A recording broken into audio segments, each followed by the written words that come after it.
Gvisha Kvaratskhelia, Ronald Araujo, Abdoukodir Koussanov, Victor Reich. Ces 4 noms sont actuellement pistés pour un départ de leur club et sont tous très près de signer dans un autre club. On va justement revenir ensemble sur ce court format, sur les rumeurs mercato qui bousculent l'actualité. Je vous invite pour ça à mettre un maximum de likes et à vous abonner si vous êtes nouveau sur la chaîne. L'objectif, c'est d'être à 3000 abonnés d'ici février. Je compte sur vous pour y arriver. Et justement, je vous propose qu'on revienne sur la première rumeur que j'avais justement déjà abordée sur la chaîne Paris Central, pour ceux que ça intéresse, la rumeur de Gvisha Kvaratskhelia. Le joueur est amené à un départ du côté du Napoli. L'info est sortie comme une bombe cet après-midi.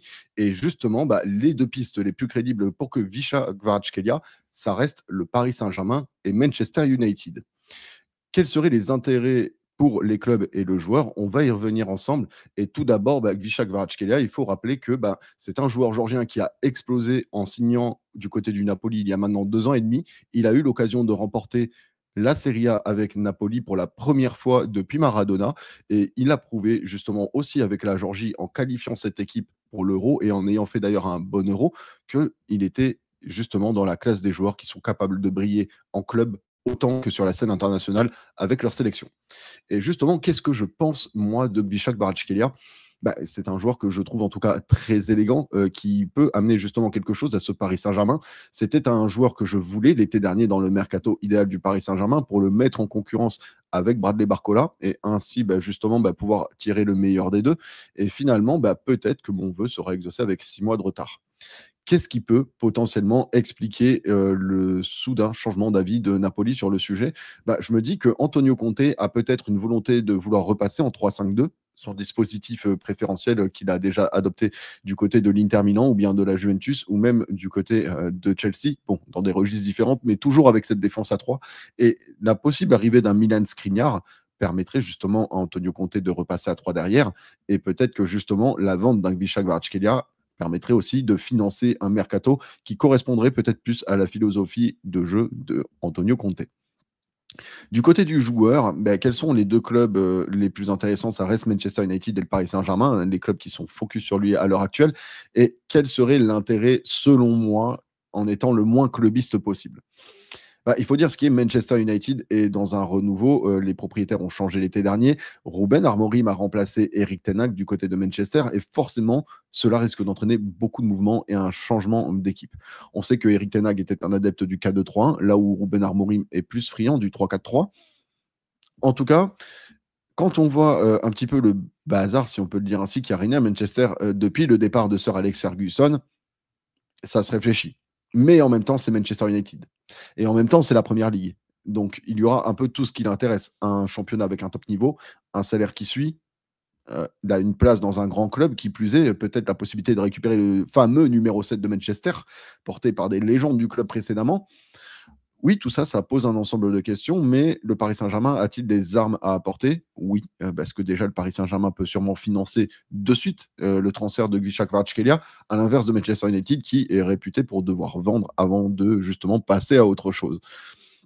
En termes de salaire, je pense que ça se vaut. Le Paris Saint-Germain peut tout à fait rivaliser avec Manchester United et là-bas aussi, il pourrait récupérer le fameux numéro 7 de Kylian Mbappé. Mais bon, à Paris, le numéro 7 a moins de poids qu'à Manchester, on ne va pas se mentir.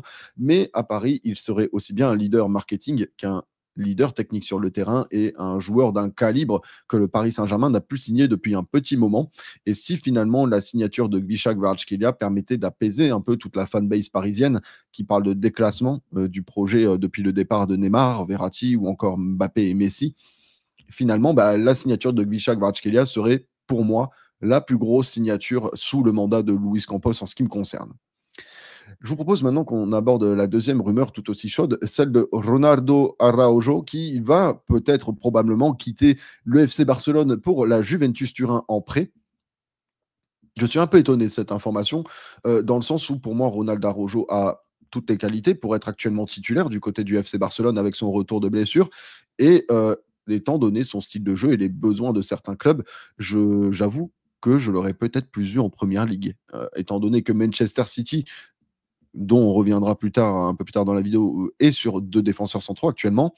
On sait que Chelsea a une très très bonne attaque, mais des problèmes à trouver un leader de défense, ce que Araujo pourrait tout à fait être. Du côté de la Juve, ça ressemble à une bonne affaire. On sait que, Bremer est en tout cas blessé pour la saison et finalement, arriver à négocier un Rojo en prêt du côté de la Juventus serait un gros coup pour le club du Piémont et pour Thiago Motta. Ça te permettrait d'avoir un défenseur de haut niveau en attendant la fin de saison et le retour d'un Bremer et peut-être que tu peux justement inclure une option d'achat, dans cet éventuel prêt et pourquoi pas, faire une bonne affaire en récupérant Ronald Araujo à moindre coût. Mais est-ce que cela a un intérêt pour le FC Barcelone? Non. Quand on voit justement les difficultés économiques de ce club et les récents, comment dire, boomerangs auprès des signatures de Dani Olmo et de Pau Victor, je me dis que Ronald Araujo, tu as peut-être plus intérêt à essayer de jouer la concurrence et d'en tirer le plus gros prix possible. La Juventus ne va pas aligner une somme folle en plein hiver. Peut-être que Manchester City et Chelsea seraient capables de mettre un tarif plus avantageux, en tout cas pour les culés. Donc je me dis que l'intérêt de Barcelone n'est pas forcément de faire ce mouvement. Du côté de la Juventus et de Ronald Araujo, en tout cas, on est clairement sur un deal gagnant-gagnant pour les deux. Après, à voir comment se déroule la transaction. Est-ce que la Juventus devra payer l'entièreté du salaire de Araujo ou est-ce que le Barça en prendra une partie? Est-ce que finalement Araujo pourrait ne pas rester du côté du FC Barcelone et s'imposer au cours de cette saison? Je pense que finalement tous ces scénarios sont un petit peu crédibles. Je vous laisse me dire, vous, dans les commentaires, ce que vous en pensez. Est-ce que pour vous, Ronald Araujo ferait mieux de rester au Barça, peut-être de viser plus la première ligue, ou tout simplement aller à la Juventus, là où il pourra peut-être s'épanouir avec Thiago Motta? Ce qui m'amène justement à la troisième rumeur mercato de la journée. Manchester City aurait été d'accord pour mettre la somme que réclame le RC Lens pour Abdoukodir Koussanov. On parlerait d'une offre entre 30 et 45 millions d'euros. Et finalement, à ce prix-là, c'est Lens le grand gagnant pour un défenseur acheté pour la modique somme de 100 000 euros. Très récemment, finalement, tu es peut-être sur l'une des plus belles trouvailles du RC Lens. Arriver à trouver un joueur de ce niveau à ce prix, arriver à le faire exploser et à le revendre aussi vite, c'est très très peu vu dans l'histoire de la Ligue 1. Donc finalement, RC Lens peut accomplir en tout cas une grande performance économique, on peut le dire, en vendant Abdoukodir Koussanov du côté des Citizens.